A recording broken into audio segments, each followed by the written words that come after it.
الذي علم بالقلم۔ محترم خواتین و حضرات، السلام علیکم ورحمۃ اللہ وبرکاتہ۔ آج ہم 13ویں تراویح اور قرآن کریم کے 13ویں پارے کے ترجمے کی طرف پیش رفت کریں گے۔ جیسا کہ کل سورہ یوسف کا ایک اچھا خاصا حصہ آپ کے سامنے پیش کیا گیا، اور سورہ یوسف کے واقعے سے ہمیں بات ملتی ہے کہ ایک انسان جو ہے وہ کنی حالات میں ہو، کیسے ناگفتہ بے حالات میں ہو، لیکن اگر وہ ایمان پر، عمل صالح پر اور تقوی کی زندگی کے ساتھ ممیز ہو تو اللہ تعالیٰ اس کو بلندی عطا فرماتا ہے۔ نوجوانوں کو بھی اس سے سبق ملتا ہے کہ اگر ہمیں کہیں فحش قسم کی چیزیں یا اس کی دعوت دی جا رہی ہو تو ہم بظاہر تنگی کو ہم پسند کر لیں، لیکن اس طرف نہ جائیں، چونکہ یہ آخرت کا معاملہ ہے۔ اسی طرح ایک چال انسانوں کی ہوتی ہے اور ایک چال اللہ کی ہوتی ہے۔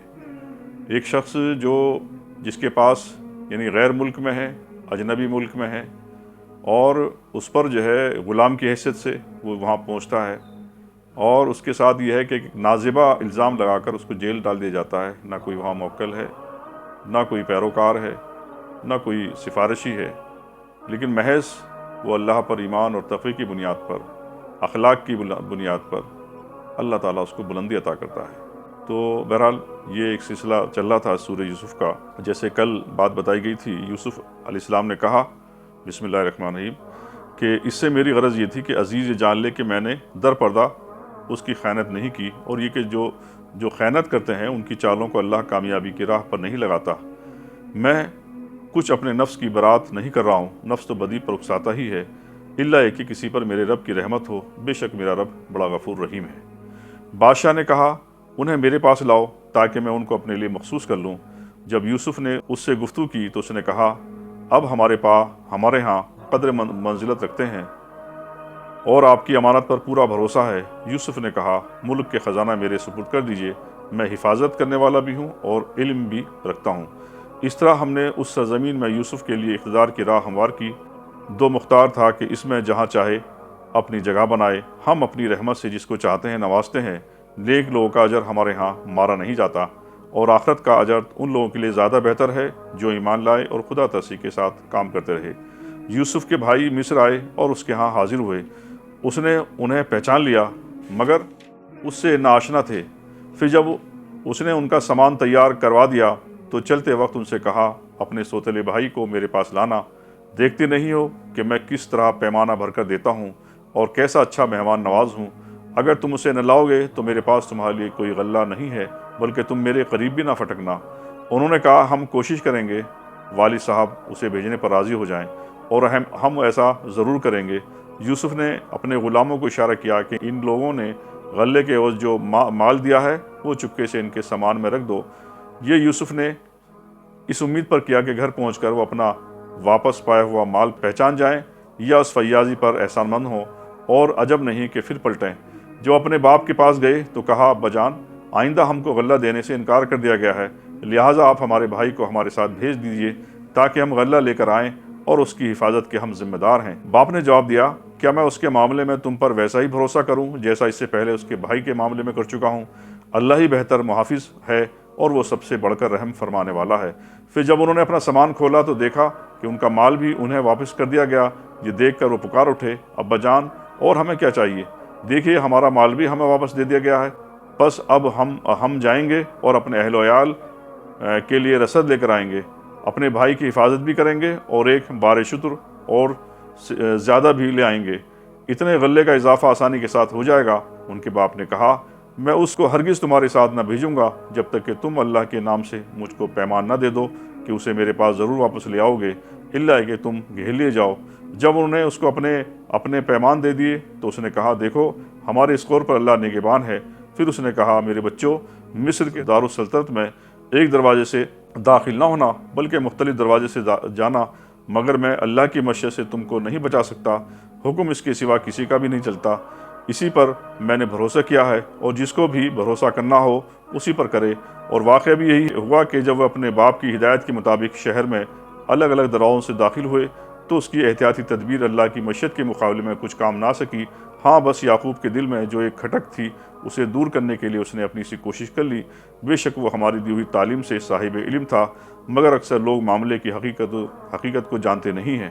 یہ لوگ یوسف کے حضور پہنچے تو اس نے اپنے بھائی کو اپنے پاس الگ بلا لیا اور اسے بتا دیا کہ میں تیرا وہی بھائی ہوں جو کھو گیا تھا، اب تو ان باتوں کا غم نہ کر جو یہ لوگ کرتے رہے ہیں۔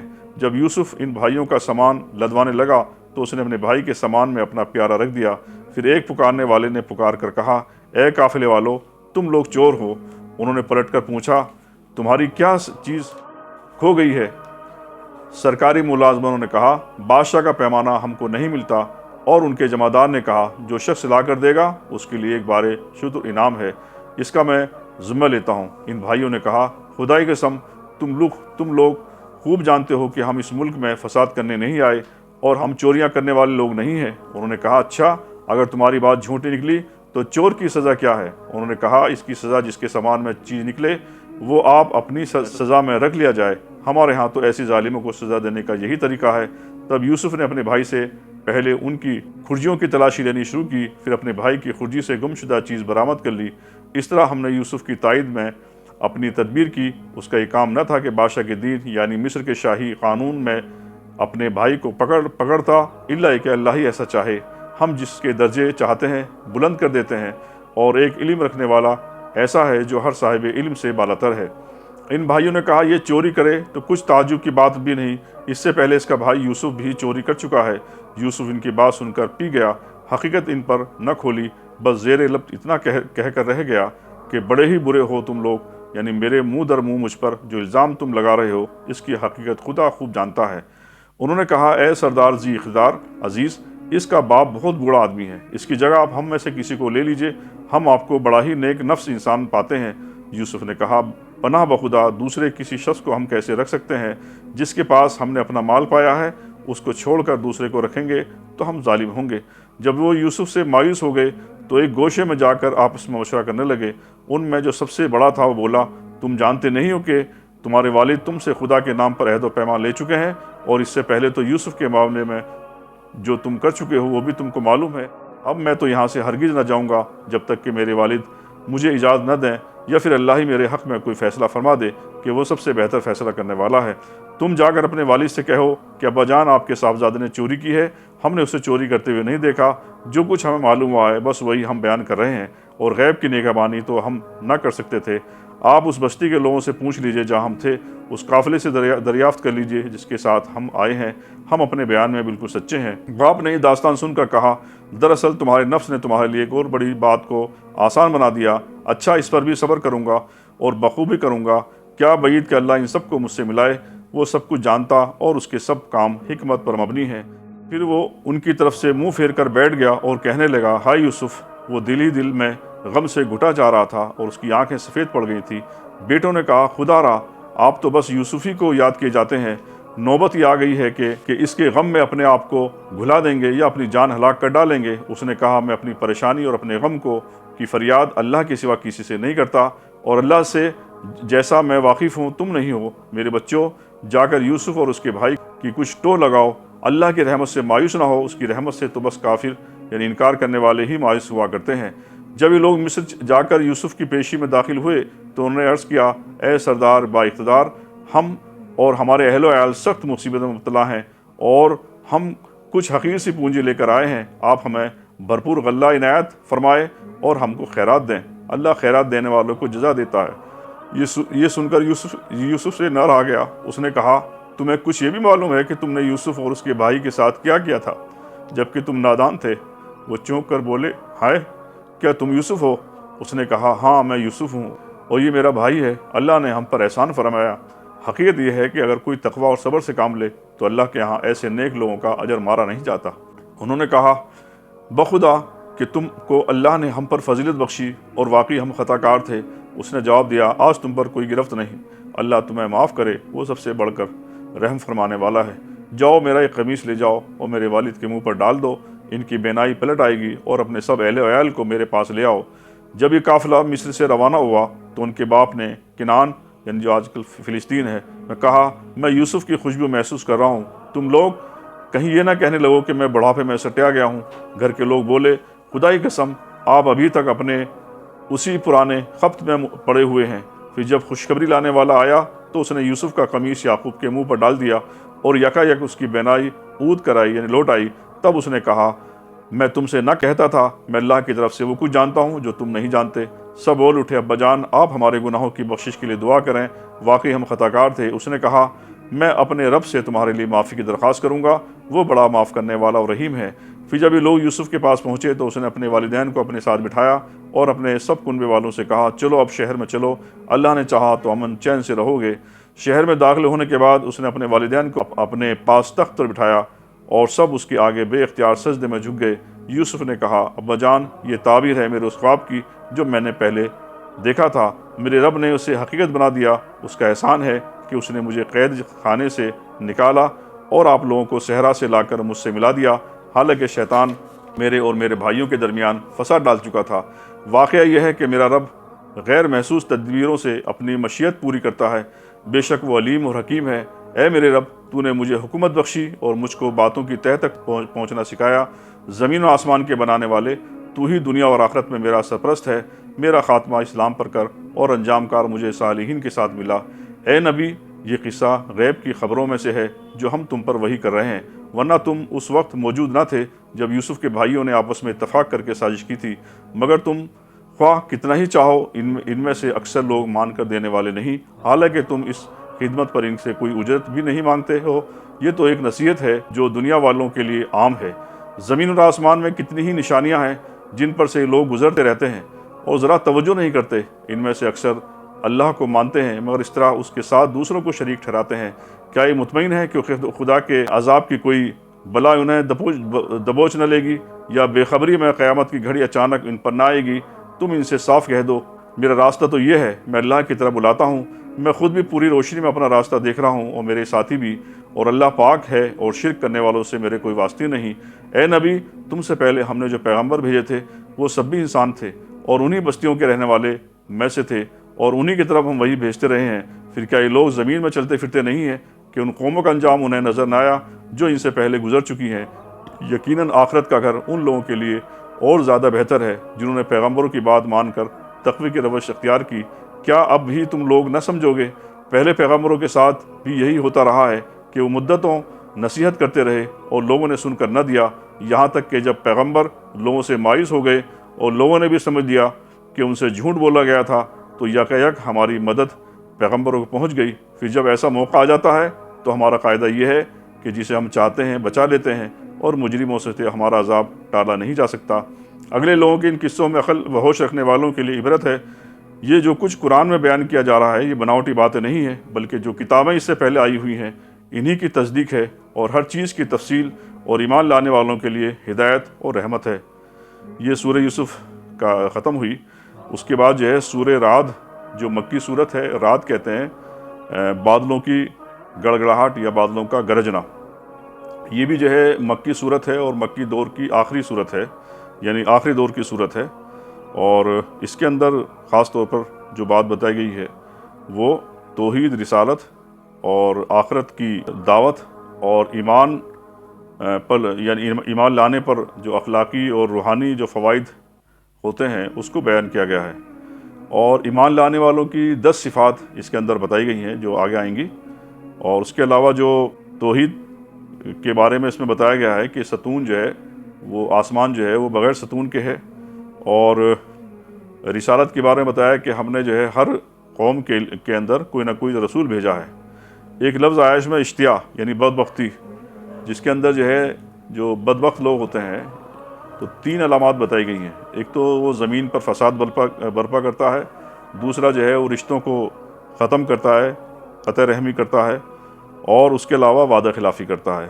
اور باطل کی جو مثال بتائی گئی ہے وہ ہے کہ وہ جھاگ کی مانند ہوتے ہیں۔ تو آئیے اس کا ترجمہ ہم پڑھتے ہیں۔ اللہ کے نام سے جو بے انتہا مہربان اور رحم فرمانے والا ہے۔ الف لام میم را، یہ کتاب الہی کی آیت ہیں، اور جو کچھ تمہارے رب کی طرف سے تم پر نازل کیا گیا ہے وہ عین حق ہے، مگر تمہاری قوم کے اکثر لوگ مان نہیں رہے ہیں۔ وہ اللہ ہی ہے جس نے آسمانوں کو ایسے سہاروں کے بغیر قائم کیا جو تم کو نظر آتے ہوں، پھر وہ اپنے تخت سلطنت پر جلوہ فرما ہوا، اور اس نے آفتاب مہتاب کو ایک قانون کا پابند بنایا۔ اس سارے نظام کی ہر چیز ایک وقت مقرر تک کے لیے چل رہی ہے، اور اللہ ہی سارے کام کی تدبیر فرما رہا ہے۔ وہ نشانیاں کھول کھول کر بیان کرتا ہے شاید کہ تم اپنے رب کی ملاقات کا یقین کرو۔ اور وہی ہے جس نے یہ زمین پھیلا رکھی ہے، اس میں پہاڑوں کے کھونٹے گاڑ رکھے ہیں اور دریا بہا دیے ہیں، اسی نے ہر طرح کے پھلوں کے جوڑے پیدا کیے، اور وہی دن پر رات طاری کرتا ہے۔ ان ساری چیزوں میں بڑی نشانیاں ہیں ان لوگوں کے لیے جو غور فکر سے کام لیتے ہیں۔ اور دیکھو، زمین میں الگ الگ خطے پائے جاتے ہیں جو ایک دوسرے سے متصل واقع ہیں۔ انگور کے باغ ہیں، کھیتیاں ہیں، کھجور کے درخت ہیں، جن میں سے کچھ اکہرے ہیں، کچھ دوہرے، سب کو ایک ہی پانی سیراب کرتا ہے، مگر مزے میں ہم کسی کو بہتر بنا دیتے ہیں اور کسی کو کمتر۔ ان سب چیزوں میں بہت سی نشانیاں ہیں ان لوگوں کے لیے جو عقل سے کام لیتے ہیں۔ اب اگر تمہیں تعجب کرنا ہے تو تعجب کے قابل لوگوں کا یہ قول ہے کہ جب ہم مر کر مٹی ہو جائیں گے تو ہم نئے سرے سے پیدا ہوں گے۔ یہ وہ لوگ ہیں جنہوں نے اپنے رب سے انکار کیا، یہ وہ لوگ ہیں جن کی گردنوں میں توق پڑے ہوئے ہیں، یہ جہنمی ہیں اور جہنم میں ہمیشہ رہیں گے۔ یہ لوگ بھلائی سے پہلے برائی کے لیے جلدی مچا رہے ہیں، حالانکہ ان سے پہلے جو لوگ اس روش پر چلے اور ان پر خدا کے عذاب کی عبرتناک مثالیں گزر چکی ہیں۔ حقیقت یہ ہے کہ تیرا رب لوگوں کی زیادتیوں کے باوجود ان کے ساتھ چشم پوشی سے کام لیتا ہے، اور یہ بھی حقیقت ہے کہ تیرا رب سخت سزا دینے والا ہے۔ یہ لوگ جنہوں نے تمہاری بات ماننے سے انکار کر دیا کہتے ہیں کہ اس شخص پر اس کے رب کی طرف سے کوئی نشانی کیوں نہیں اتری؟ تم تو محض خبردار کرنے والے ہو، اور ہر قوم کے لیے ایک رہنما ہے۔ اللہ ایک حاملے کی پیٹ سے واقف ہے، جو کچھ اس میں بنتا ہے اس سے بھی وہ جانتا ہے، اور جو کچھ اس میں کمی بیشی ہوتی ہے اس سے بھی وہ باخبر رہتا ہے۔ ہر چیز کے لیے اس کے ہاں ایک مقدار مقرر ہے، وہ پوشیدہ اور ظاہر ہر چیز کا عالم ہے۔ وہ بزرگ ہے اور ہر حال میں بالاتر رہنے والا ہے۔ تم میں سے کوئی شخص خواہ زور سے بات کرے یا آہستہ، اور کوئی رات کی تاریکی میں چھپا ہوا ہو یا دن کی روشنی میں چل رہا ہو، اس کے لیے سب یکساں ہیں۔ ہر شخص کے آگے اور پیچھے اس کے مقرر کیے ہوئے نگراں لگے ہوئے ہیں جو اللہ کے حکم سے اس کی دیکھ بھال کر رہے ہیں۔ حقیقت یہ ہے کہ اللہ کسی قوم کے حال کو نہیں بدلتا جب تک کہ وہ خود اپنے اوصاف کو نہیں بدل دیتی، اور جب اللہ کسی قوم کی شامت لانے کا فیصلہ کر لے تو پھر وہ کسی کے ٹالے نہیں ٹل سکتی۔ نہ اللہ کے مقابلے میں ایسی قوم کا کوئی حامی و مددگار ہو سکتا ہے۔ وہی ہے جو تمہارے سامنے بجلیاں چمکاتا ہے، جنہیں دیکھ کر تم اندیشے میں لاق ہوتے ہو اور امید بھی بنتی ہیں۔ وہی ہے جو پانی سے لدے ہوئے بادل اٹھاتا ہے، بادلوں کی گرج اس کی حمد کے ساتھ اس کی پاکی بیان کرتی ہے، اور فرشتے اس کی ہیبت سے لرزتے ہوئے اس کی تسبیح کرتے ہیں۔ وہ کڑکتی ہوئی بجلیوں کو بھیجتا ہے اور بس اوقات انہیں جس پر چاہتا ہے عین اس حالت میں گرا دیتا ہے جبکہ لوگ اللہ کے بارے میں جھگڑ رہے ہوں۔ فی الواقع اس کی چال بڑی زبردست ہے، اسی کو پکارنا برحق ہے۔ رہے وہ دوسری ہستیاں جنہیں اس کو چھوڑ کر یہ لوگ پکارتے ہیں، وہ ان کی دعاؤں کا کوئی جواب نہیں دے سکتے۔ انہیں پکارنا تو ایسا ہے جیسے کوئی شخص پانی کی طرف ہاتھ پھیلا کر اس سے درخواست کرے کہ تو میرے منہ تک پہنچ جا، حالانکہ پانی اس تک پہنچنے والا نہیں۔ بس اس طرح انکار کرنے والوں کی دعائیں بھی کچھ نہیں ہیں مگر ایک تیر بے ہدف۔ وہ تو اللہ ہی ہے جس کو زمین و آسمان کی ہر چیز توان کرہن صدا کری ہے، اور سب چیزوں کے سائے صبح و شام اس کے آگے جھکتے ہیں۔ ان سے پوچھو آسمان اور زمین کا رب کون ہے؟ کہو اللہ۔ پھر ان سے کہو کہ جب حقیقت یہ ہے تو کیا تم نے اس کو چھوڑ کر ایسے معبود کو اپنا کارساز ٹھہرا لیا ہے جو خود اپنے لیے کسی نفع و نقصان کا اختیار نہیں رکھتے؟ کہو کیا اندھا اور آنکھوں والا برابر ہوا کرتا ہے؟ کیا روشنی اور تاریکیاں یکساں ہوتی ہیں؟ اور اگر ایسا نہیں تو کیا ان کے ٹھہرائے ہوئے شریکوں نے بھی اللہ کی طرح کچھ پیدا کیا ہے کہ اس کی وجہ سے ان پر تخلیق کا معاملہ مشتبہ ہو؟ کہو ہر چیز کا خالق صرف اللہ ہے اور وہ یکتا ہے، سب پر غالب۔ اللہ نے آسمان سے پانی برسایا اور ہر ندی نالہ اپنی ظرف کے مطابق اسے لے کر چل نکلا۔ پھر جب سیلاب اٹھا تو سطح پر جھاگ بھی آ گئے، اور ایسے ہی جھاگ ان ڈھاتوں پر بھی اٹھتے ہیں جنہیں زیور اور برتن وغیرہ بنانے کے لیے لوگ پگھلایا کرتے ہیں۔ اسی مثال سے اللہ حق اور باطل کے معاملے کو واضح کرتا ہے۔ جو جھاگ ہے وہ اڑ جایا کرتا ہے، اور جو چیز انسانوں کے لیے نافع ہے وہ زمین میں ٹھہر جاتی ہے۔ اس طرح اللہ مثالوں سے اپنی بات کو سمجھاتا ہے۔ جن لوگوں نے اپنے رب کی دعوت قبول کر لی ان کے لیے بھلائی ہے، اور جنہوں نے اسے قبول نہ کیا وہ اگر زمین کی ساری دولت کے بھی مالک ہوں اور اتنی ہی اور فراہم کر لیں تو وہ خدا کی پکڑ سے بچنے کے لیے اس سب کو فدیہ میں دے ڈالنے پر تیار ہو جائیں گے۔ یہ وہ لوگ ہیں جن سے بری طرح حساب لیا جائے گا، اور ان کا ٹھکانہ جہنم ہے، بہت ہی برا ٹھکانہ۔ بھلا یہ کس طرح ممکن ہے کہ وہ شخص جو تمہارے رب کی اس کتاب کو جس نے تم پر نازل کی ہے حق جانتا ہے، اور وہ شخص جو اس حقیقت کی طرف اندھا ہے، دونوں یکساں ہو جائیں یعنی برابر ہو جائیں؟ نصیحت تو دانشمند لوگ ہی قبول کیا کرتے ہیں، اور ان کا طرز عمل یہ ہوتا ہے کہ اللہ کے ساتھ اپنے عہد کو پورا کرتے ہیں، اسے مضبوط باندھنے کے بعد توڑ نہیں ڈالتے۔ ان کی روش یہ ہوتی ہے کہ اللہ نے جن روابط کو برقرار رکھنے کا حکم دیا ہے انہیں برقرار رکھتے ہیں، اپنے رب سے ڈرتے ہیں اور اس بات کا خوف رکھتے ہیں کہ کہیں ان سے بری طرح حساب نہ لیا جائے، ان کا حال یہ ہوتا ہے کہ اپنی رضا کے لیے صبر سے کام لیتے ہیں، نماز قائم کرتے ہیں، ہمارے دیے ہوئے رزق میں سے اعلانیہ اور پوشیدہ خرچ کرتے ہیں اور برائی کو بھلائی سے دفع کرتے ہیں۔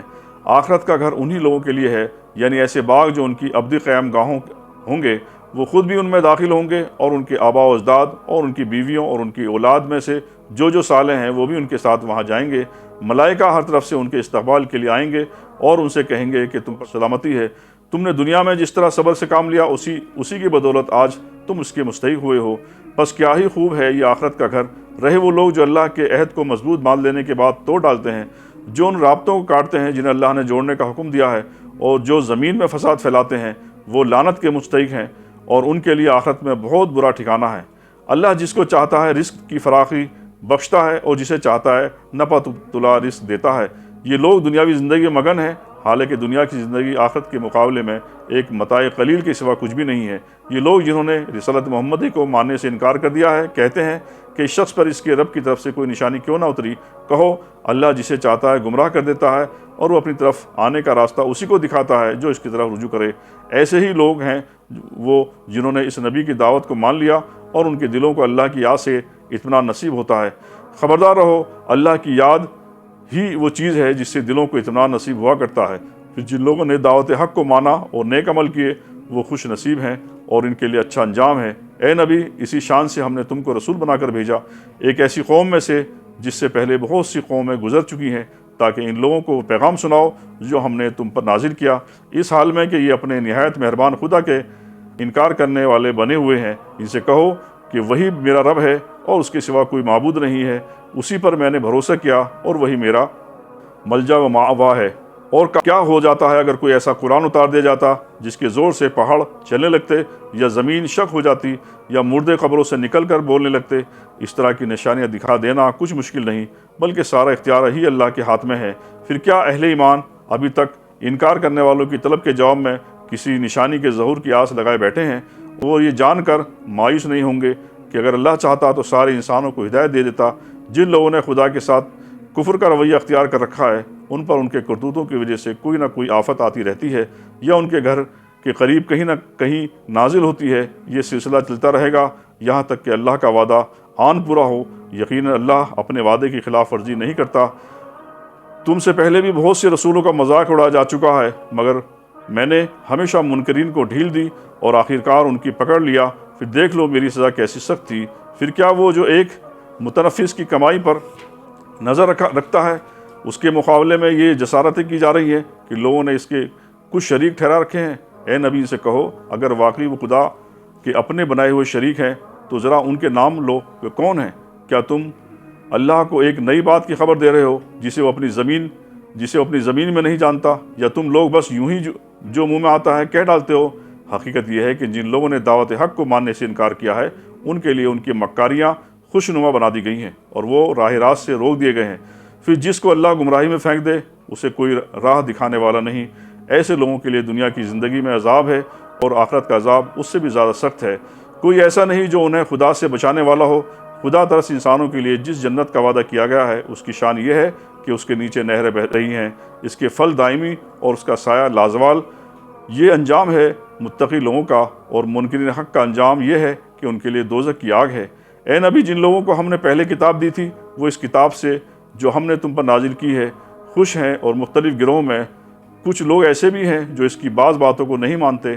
تم صاف کہہ دو کہ مجھے تو صرف اللہ کی بندگی کا حکم دیا گیا ہے اور اس سے منع کیا گیا ہے کسی کو اس کے ساتھ شریک ٹھہراؤں، لہٰذا میں اسی کی طرف دعوت دیتا ہوں اور اسی کی طرف میرا رجوع ہے۔ اسی ہدایت کے ساتھ ہم نے یہ فرمان عربی تم پر نازل کیا۔ اگر تم نے اس علم کے باوجود جو تمہارے پاس آ چکا ہے لوگوں کی خواہشات کی پیروی کی تو اللہ کے مقابلے میں نہ کوئی تمہارا حامی مددگار ہے اور نہ کوئی اس کی پکڑ سے تم کو بچا سکتا ہے۔ تم سے پہلے بھی ہم بہت سے رسول بھیج چکے ہیں اور ان کو ہم نے بیوی بچوں والا ہی بنایا تھا، اور کسی رسول کی بھی یہ طاقت نہ تھی کہ اللہ کے اذن کے بغیر کوئی نشانی خود لا دکھاتا۔ ہر دور کے لیے کتاب ہے، اللہ جو کچھ چاہتا ہے مٹا دیتا ہے اور جس چیز کو چاہتا ہے قائم رکھتا ہے۔ الکتاب اسی کے پاس ہے۔ اور اے نبی، جس برے انجام کی دھمکی ہم ان لوگوں کو دے رہے ہیں اس کا کوئی حصہ خواہ ہم تمہارے جیتے جی دکھا دیں یا اس کے ظہور میں آنے سے پہلے ہم تمہیں اٹھا لیں، بہرحال تمہارا کام صرف پیغام پہنچا دینا ہے اور حساب لینا ہمارا کام ہے۔ کیا یہ لوگ دیکھتے نہیں ہیں کہ ہم اس سرزمین پر چلے آ رہے ہیں اور اس کا دائرہ ہر طرف سے تنگ کرتے چلے آ رہے ہیں؟ اللہ حکومت کر رہا ہے، کوئی اس کے فیصلوں پر نظر ثانی کرنے والا نہیں ہے اور اسے حساب لیتے کچھ دیر نہیں لگتی۔ ان سے پہلے جو لوگ ہو گزرے ہیں وہ بھی بڑی بڑی چالیں چل چکے ہیں، مگر اصل فیصلہ کن چال تو پوری کی پوری اللہ ہی کے ہاتھ میں ہے۔ وہ جانتا ہے کہ کون کیا کچھ کمائی کر رہا ہے، اور عنقریب یہ منکرین حق دیکھ لیں گے کہ انجام کس کا بخیر ہوتا ہے۔ یہ منکرین کہتے ہیں کہ تم خدا کے بھیجے ہوئے نہیں ہو، کہو میرے اور تمہارے درمیان اللہ کی گواہی کافی ہے، اور پھر اس شخص کی گواہی جو کتاب آسمانی کا علم رکھتا ہے۔ اس کے بعد جو ہے سورہ ابراہیم جو مکی دور کی صورت ہے اور وہ بھی آخری دور کی، تو یہ شروع ہوتی ہے، اور اس میں آپ جانتے ہیں کہ مکہ کا جو آخری دور ہے اس میں مسلمانوں پر جو کفار مکہ جو ظلم ستم کر رہے تھے اور وہ اپنی انتہا کو پہنچ گیا تھا، اور اللہ کا پیغام پہنچاتے پہنچاتے اللہ کے رسول کو ایک اچھا خاصا عرصہ ہو چکا تھا، اور جس کے نتیجے میں وہ لوگ اور مزید ہٹ دھرمی کا اور ظلم ستم کا جو ہے وہ رویہ رکھے ہوئے تھے۔ تو ان سورہ ابراہیم میں خاص طور پر اللہ کے رسول کی دعوت کا انکار کرنے والوں کے لیے ایک خاص طور پر جو یہ چالیں چل رہے تھے ان کو تنبیہ کی گئی ہے، اور توحید کا اس میں جو ہے کنسیپٹ بتایا ہے کہ انسانوں کی ہر ضرورت کو اللہ نے پیدا کیا، اور اللہ کے رسول صلی اللہ علیہ وسلم کو تسلی دی گئی ہے کہ جو کچھ یہ تمہارے ساتھ کر رہے ہیں تو پچھلے انبیاء کرام کے ساتھ بھی ان کے ماننے والے ان کے جو ہے نہ ماننے والوں نے بھی ایسا ہی کیا ہے۔ اور پھر ایک بات یہ ہے کہ قیامت کا جو ہے اس کے اندر بیان کیا گیا ہے سورہ ابراہیم میں، اور اس میں منظر بتایا گیا ہے کہ جو لوگ انکار کرتے ہیں تو ان کا بھی ایک پورا نقشہ کھینچا گیا ہے، اور اس میں جو ہے شیطان کا ایک مکالمہ ڈائیلاگ دکھایا گیا ہے اہل جہنم سے کہ کس طرح جو ہے ان کی گفتگو ہوگی۔ پھر جو لوگ ایمان لانے والے تھے، عمل صالح کرنے والے تھے، ان کا بھی نقشہ کھینچا گیا ہے کس طرح جو ہے وہ جنت میں شاداں اور فرح رہیں گے، خوش رہیں گے۔ تو سورہ ابراہیم جو مکی صورت ہے، اللہ کے نام سے جو بے انتہا مہربان اور رحم فرمانے والا ہے۔ الف لام را، اے محمد یہ کتاب ہے جس کو ہم نے تمہاری طرف نازل کیا ہے تاکہ تم لوگوں کو تاریکیوں سے نکال کر روشنی میں لاؤ ان کے رب کی توفیق سے، اس خدا کے راستے پر جو زبردست اور اپنی ذات میں آپ محمود ہے، اور زمین اور آسمان کی ساری موجودات کا مالک ہے، اور سخت تباہ کن سزا ہے قبول حق سے انکار کرنے والوں کے لیے جو دنیا کی زندگی کو آخرت پر ترجیح دیتے ہیں، جو اللہ کے راستے سے لوگوں کو روک رہے ہیں اور چاہتے ہیں کہ راستہ ان کی خواہشات کے مطابق ٹیڑھا ہو جائے۔ یہ لوگ گمراہی میں بہت دور نکل گئے۔ ہم نے اپنا پیغام دینے کے لیے جب کبھی کوئی رسول بھیجا ہے تو اس نے اپنی قوم ہی کی زبان میں پیغام دیا ہے تاکہ وہ انہیں اچھی طرح کھول کر سمجھائے۔ پھر اللہ جسے چاہتا ہے بھٹکا دیتا ہے اور جسے چاہتا ہے ہدایت بخشتا ہے، وہ بالادست اور حکیم ہے۔ ہم اس سے پہلے موسیٰ کو بھی اپنی نشانی کے ساتھ بھیج چکے ہیں، اسے بھی ہم نے حکم دیا تھا کہ اپنی قوم کو تاریکیوں سے نکال کر یعنی اندھیرے سے نکال کر روشنی میں لائے، اور انہیں تاریخ الہی کے سبق آموز واقعات سنا کر نصیحت کر۔ ان واقعات میں بڑی نشانیاں ہیں ہر اس شخص کے لیے جو صبر اور شکر کرنے والا ہو۔ یاد کرو جب موسیٰ نے اپنی قوم سے کہا، اللہ کے اس احسان کو یاد کرو جو اس نے تم پر کیا۔ اس نے تم کو فرعون والوں سے چھڑایا جو تم کو سخت تکلیفیں دیتے تھے، تمہارے لڑکوں کو قتل کر ڈالتے اور تمہاری لڑکیوں کو زندہ بچا رکھتے تھے۔ اس میں تمہارے رب کی طرف سے تمہاری بڑی آزمائش تھی، اور یاد رکھو تمہارے رب نے خبردار کر دیا تھا کہ اگر شکر گزار بنو گے تو میں تم کو اور زیادہ نوازوں گا، اور اگر کفران نعمت کرو گے تو میری سزا بہت سخت ہے۔ موسیٰ نے کہا اگر تم کفر کرو اور زمین کے سارے رہنے والے بھی انکار یعنی کافر ہو جائیں تو اللہ بے نیاز اور اپنی ذات میں آپ محمود ہے۔ کیا تمہیں ان قوموں کے حالات نہیں پہنچے جو تم سے پہلے گزر چکی ہیں؟ قوم نوح، عاد، سمود اور ان کے بعد آنے والی بہت سی قومیں جن کا شمار اللہ ہی کو معلوم ہے۔ ان کے رسول جب ان کے پاس صاف صاف باتیں اور کھلی کھلی نشانی لیے ہوئے آئے تو انہوں نے اپنے منہ میں ہاتھ دبا لیے اور کہا جس پیغام کے ساتھ تم بھیجے گئے ہو ہم اس کو نہیں مانتے، اور جس چیز کی تم ہمیں دعوت دیتے ہو اس کی طرف ہم سخت خلجان آمیز شک میں پڑے ہوئے ہیں۔ ان کے رسولوں نے کہا کیا خدا کے بارے میں شک ہے جو آسمان و زمین کا خالق ہے؟ وہ تمہیں بلا رہا ہے تاکہ تمہارے قصور معاف کر دے اور تم کو ایک مدت مقرر تک مہلت دے۔ انہوں نے جواب دیا تم کچھ نہیں ہو مگر ویسے ہی انسان ہو جیسے ہم۔ تم ہمیں ان ہستیوں کی بندگی سے روکنا چاہتے ہو جن کی بندگی باپ دادا سے چلی آ رہی ہے۔ اچھا تو لاؤ کوئی صریح سند۔ ان کے رسول نے ان سے کہا واقعی ہم کچھ نہیں ہیں مگر تم ہی جیسے انسان، لیکن اللہ اپنے بندوں میں سے جس کو چاہتا ہے نوازتا ہے، اور یہ ہمارے اختیار میں نہیں ہے کہ تمہیں کوئی سند لا دیں۔ سند تو اللہ ہی کے اذن سے آ سکتی ہے، اور اللہ ہی پر اہل ایمان کو بھروسہ کرنا چاہیے۔ اور ہم کیوں نہ اللہ بھروسہ کریں جبکہ ہماری زندگی کی راہوں میں سے اس نے ہماری رہنمائی کی۔ جو اذیتیں تم لوگ ہمیں دے رہے ہو ہم ان پر صبر کریں گے، اور بھروسہ کرنے والوں کا بھروسہ اللہ ہی پر ہونا چاہیے۔ آخرکار منکرین نے اپنے رسولوں سے کہہ دیا کہ یا تو تمہیں ہماری ملت میں واپس آنا ہوگا ورنہ ہم تمہیں اپنے ملک سے نکال دیں گے۔ تب ان کے رب نے ان پر وحی بھیجی کہ ہم ان ظالموں کو ہلاک کر دیں گے اور ان کے بعد تمہیں زمین میں آباد کر دیں گے۔ یہ انعام ہے اس کا جو میرے حضور جواب دہی کا خوف رکھتا ہو اور میری وعید سے ڈرتا ہو۔ انہوں نے فیصلہ چاہا تھا تو یوں ان کا فیصلہ ہوا، اور ہر جبار دشمن حق نے منہ کی کھائی۔ پھر اس کے بعد آگے اس کے لیے جہنم ہے، وہاں اسے کچ لہو کا سا پانی پینے کو دیا جائے گا جسے وہ زبردستی حلق سے اتارنے کی کوشش کرے گا اور مشکل ہی سے اتار سکے گا۔ موت ہر طرف سے اس پر چھائی رہے گی مگر وہ مننے نہ پائے گا، اور آگے ایک سخت عذاب اس کی جان کو لاگو رہے گا۔ جن لوگوں نے اپنے رب سے کفر کیا اور ان کے اعمال کی مثال اس راکھ کی سی ہے جسے ایک طوفانی دن کے عادی نے اڑا دیا ہو، وہ اپنے کیے کا کچھ بھی پھل نہ پا سکیں گے۔ یہی پلے درجے کی گمگشتگی ہے۔ کیا تم دیکھتے نہیں ہو کہ اللہ نے آسمان و زمین کی تخلیق کو حق پر قائم کیا؟ وہ چاہے تو تم لوگوں کو لے جائے اور ایک نئی خلقت تمہاری جگہ لے آئے۔ ایسا کرنا اس پر کچھ بھی دشوار نہیں ہے۔ اور یہ لوگ جب اکٹھے اللہ کے سامنے بے نقاب ہوں گے تو اس وقت ان میں سے جو دنیا میں کمزور تھے وہ ان لوگوں سے جو بڑے بنے ہوئے تھے کہیں گے، دنیا میں ہم تمہارے تابع تھے، اب کیا تم اللہ کے عذاب سے ہم کو بچانے کے لیے بھی کچھ کر سکتے ہو؟ وہ جواب دیں گے، اگر اللہ نے ہمیں نجات کی کوئی راہ دکھائی ہوتی تو ہم ضرور تمہیں دکھاتے۔ اب تو یکساں ہے، خواہ ہم جزا و فضا کریں یا صبر، بہرحال ہمارے بچنے کی صورت نہیں۔ اور جب فیصلہ چکا دیا جائے گا تو شیطان کہے گا، حقیقت یہ ہے کہ اللہ نے جو وعدے تم سے کیے تھے وہ سب سچے تھے، اور میں نے جتنے وعدے کیے تھے ان میں سے کوئی بھی پورا نہ کیا۔ میرا تم پر کوئی زور تو تھا نہیں، میں نے اس کے سوا کچھ نہیں کیا کہ اپنے راستے کی طرف تم کو دعوت دی اور تم نے میری دعوت پر لبیک کہا۔ اب مجھے ملامت نہ کرو، اپنے آپ ہی کو ملامت کرو۔ یہاں نہ میں تمہاری فریاد رسی کر سکتا ہوں اور نہ تم میری اس سے پہلے جو تم نے مجھے خدائی میں شریک بنا رکھا تھا میں اس سے بریز زماں ہوں۔ ایسے ظالموں کے لیے دردناک سزا یقینی ہے۔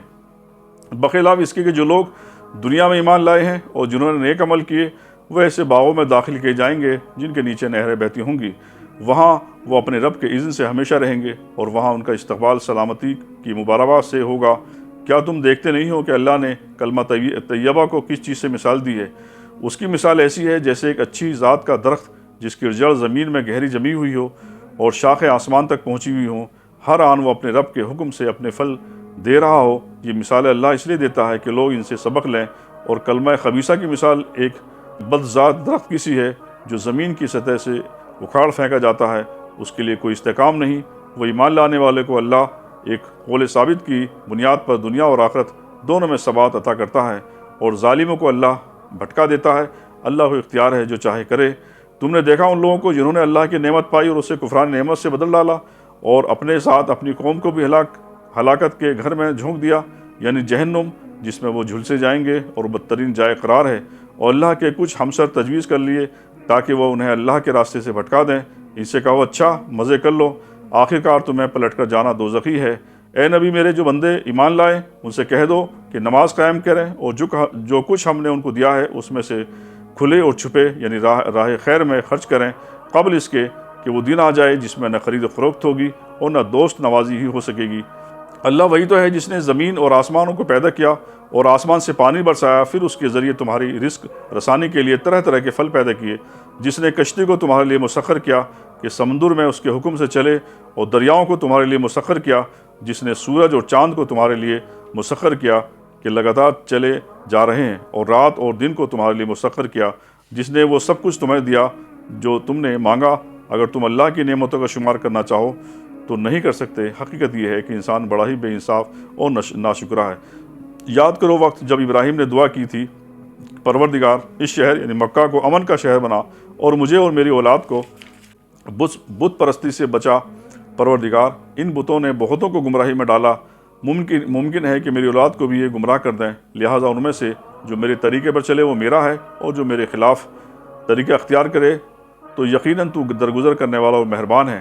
پروردگار، میں نے ایک بے آب و گیا وادی میں اپنی اولاد کے ایک حصے کو تیرے محترم گھر کے پاس لا بسایا ہے، پروردگار یہ میں نے اس لیے کیا کہ لوگ یہاں نماز قائم کریں، لہٰذا تو لوگوں کے دلوں کو ان کا مشتاق بنا اور انہیں کھانے کو پھل دے، شاید کہ شکر گزار بنے۔ پروردگار تو جانتا ہے جو کچھ چھپاتے ہیں اور جو کچھ ظاہر کرتے ہیں، اور واقعی اللہ سے کچھ چھپا ہوا نہیں ہے، نہ زمین میں نہ آسمانوں میں۔ شکر ہے اس خدا کا جس نے مجھے اس بڑھاپے میں اسماعیل اور اسحاق جیسے بیٹے دیے۔ حقیقت یہ ہے کہ میرا رب ضرور دعا سنتا ہے۔ اے میرے پروردگار، مجھے نماز قائم کرنے والا بنا، اور میری اولاد سے بھی ایسے لوگ اٹھا جو یہ کام کریں۔ پروردگار میری دعا قبول کر۔ پروردگار مجھے اور میرے والدین اور سب ایمان لانے والوں کو اس دن معاف کر دیجیے جب کہ حساب قائم ہوگا۔ اب یہ ظالم لوگ جو کچھ کر رہے ہیں، اللہ کو تم اس سے غافل نہ سمجھو، اللہ تو انہیں ٹال رہا ہے۔ اس دن کے لیے جب حال یہ ہوگا کہ آنکھیں پھٹی کی پھٹی رہ جائیں گی، سر اٹھائے بھاگے چلے جا رہے ہیں، نظریں اوپر جمی ہیں اور دل اڑے جا رہے ہیں۔ اے نبی، اس دن سے تم انہیں ڈراؤ جب کہ عذاب انہیں آ لے گا۔ اس وقت یہ ظالم کہیں گے کہ ہمارے رب ہمیں تھوڑی سی مہلت اور دے دے، ہم تیری دعوت کو لبیک کہیں گے اور رسولوں کی پیروی کریں گے، یعنی مگر انہیں صاف صاف جواب دیا جائے گا کہ کیا تم وہی لوگ نہیں ہو جو اس سے پہلے قسمیں کھا کر کہتے تھے کہ ہم پر تو کبھی زوال آنا ہی نہیں ہے، حالانکہ تم ان قوموں کی بستیوں میں رہ بس چکے تھے جنہوں نے اپنے اوپر آپ ظلم کیا تھا، اور دیکھ چکے تھے کہ ہم نے ان سے کیا سلوک کیا، اور ان کی مثالیں دے دے کر ہم تمہیں سمجھا بھی چکے تھے۔ انہوں نے اپنی ساری چالیں چل دیکھی، مگر ان کی ہر چال کا توڑ اللہ کے پاس تھا، اگرچہ ان کی چالیں ایسی غضب کی تھی کہ پہاڑ ان سے ٹل جائیں۔ پس اے نبی، تم ہرگز یہ گمان نہ کرو کہ اللہ کبھی اپنے رسولوں سے کیے ہوئے وعدوں کے خلاف کرے گا۔ اللہ زبردست اور انتقام لینے والا ہے۔ ڈراؤ انہیں اس دن سے جب کہ زمین اور آسمان بدل کر کچھ سے کچھ کر دی جائیں گے، اور سب کے سب اللہ وحدہ قہار کے سامنے بے نقاب حاضر ہو جائیں گے۔ اس روز تم مجرموں کو دیکھو گے کہ زنجیروں میں ہاتھ پاؤں جکڑے ہوئے ہوں گے، تارکول کے لباس پہنے ہوئے ہوں گے، اور آگ کے شعلے ان کے چہروں پر چھائے جا رہے ہوں گے۔ یہ اس لیے ہوگا کہ اللہ ہر جاندار کو اس کے کیے کا بدلہ دے، اللہ کو حساب لینے کچھ دیر نہیں لگتی۔ یہ ایک پیغام ہے سب انسانوں کے لیے، اور یہ بھیجا گیا ہے اس لیے کہ ان کو اس کے ذریعے سے خبردار کر دیا جائے اور وہ جان لیں کہ حقیقت میں خدا بس ایک ہی ہے، اور جو عقل رکھنے والے ہیں وہ ہوش میں آ جائیں۔ آج کی جو تراویح ہے اور 13ویں پارے کا جو ترجمہ ہے وہ اپنے اختتام کو پہنچا۔ اللہ تعالیٰ سے دعا ہے کہ ہمیں قرآن پر عمل کرنے، اس کو پڑھنے اور اس کو سمجھنے اور اس پر عمل کرنے کی توفیق عطا فرمائے۔ کل انشاءاللہ پھر ہم اسی وقت حاضر ہوں گے۔ اپنا خیال رکھیے گا۔ اللہ حافظ۔ Subscribe now and press the bell icon.